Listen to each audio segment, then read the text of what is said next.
انسانوں میں ہمیشہ دشمنی رہے گی۔ آج کا واقعہ حضرت آدم اور حضرت حوا علیہ السلام کے بارے میں ہے۔ حضرت آدم اور حضرت حوا علیہ السلام نہایت ہی آرام اور چین کے ساتھ جنت میں رہتے تھے۔ اللہ تبارک و تعالی نے فرما دیا تھا کہ جنت کا جو پھل بھی چاہو بے روک ٹوک سیر ہو کر تم دونوں کھا سکتے ہو، مگر صرف ایک درخت کا پھل کھانے کی ممانعت تھی کہ اس کے قریب مت جانا۔ وہ درخت گیہوں کا تھا یا انگور کا تھا، چنانچہ دونوں اس درخت سے مدت دراز تک بچتے رہے، لیکن ان دونوں کا دشمن ابلیس برابر ان کی طاق میں لگا رہا۔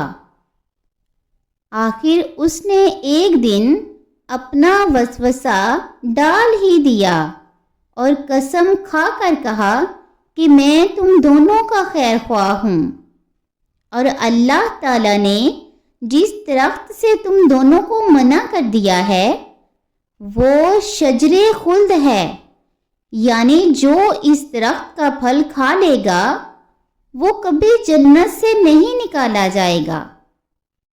پہلے حضرت حوا اس شیطانی وسوسہ کا شکار ہو گئیں اور انہوں نے حضرت آدم علیہ السلام کو بھی اس پر راضی کر لیا، اور وہ ناگہاں غیر ارادی طور پر اس درخت کا پھل کھا گئے۔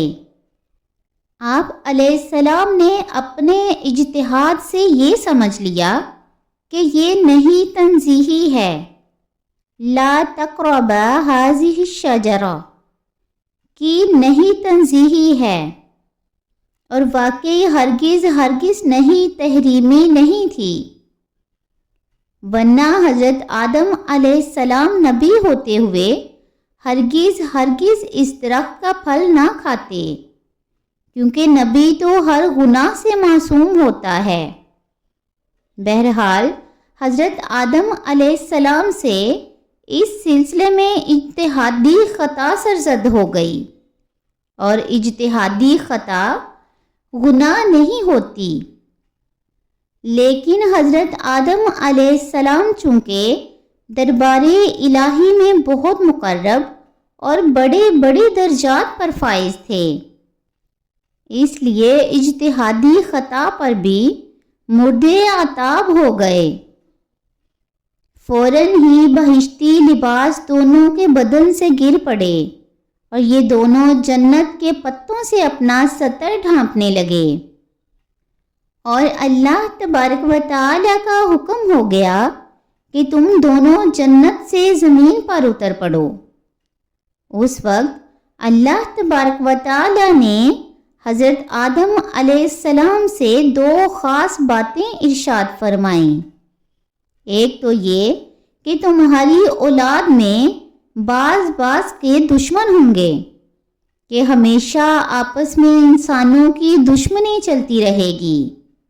دوسری یہ کہ عمر بھر تم دونوں کو زمین میں ٹھہرنا ہے، پھر اس کے بعد ہماری طرف لوٹ کر آنا ہے۔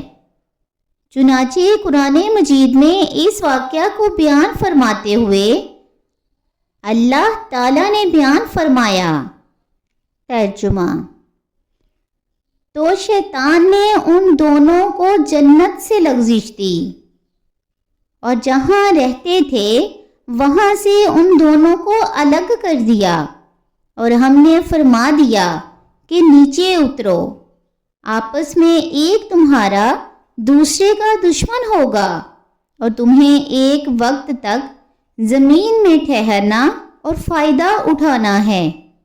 سورہ بقرہ رکوع نمبر 4۔ درس ہدایت۔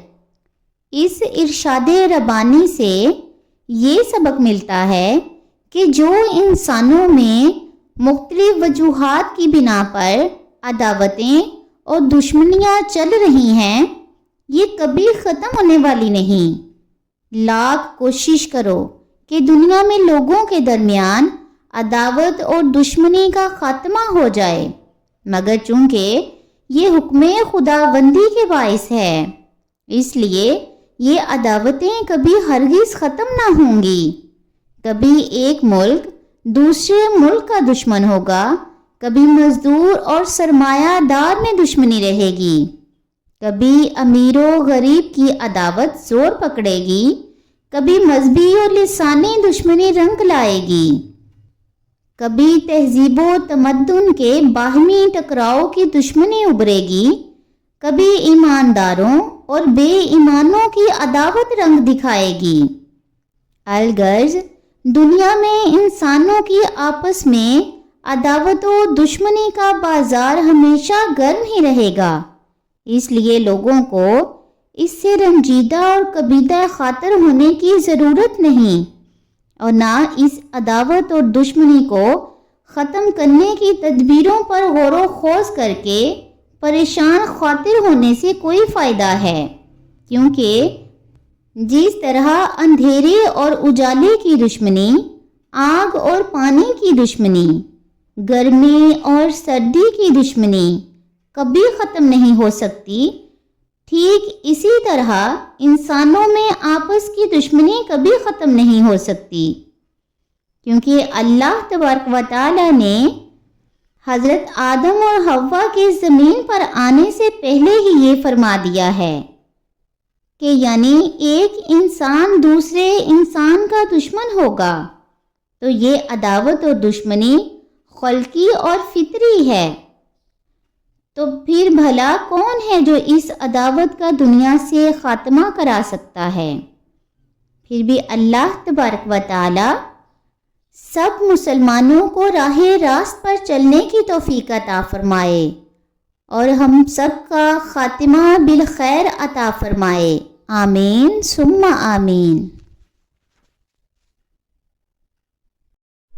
ویڈیو کو پورا واچ کیا کریں اور میرے چینل کو لائک اور سبسکرائب کرنا نہ بھولیں۔ جزاک اللہ۔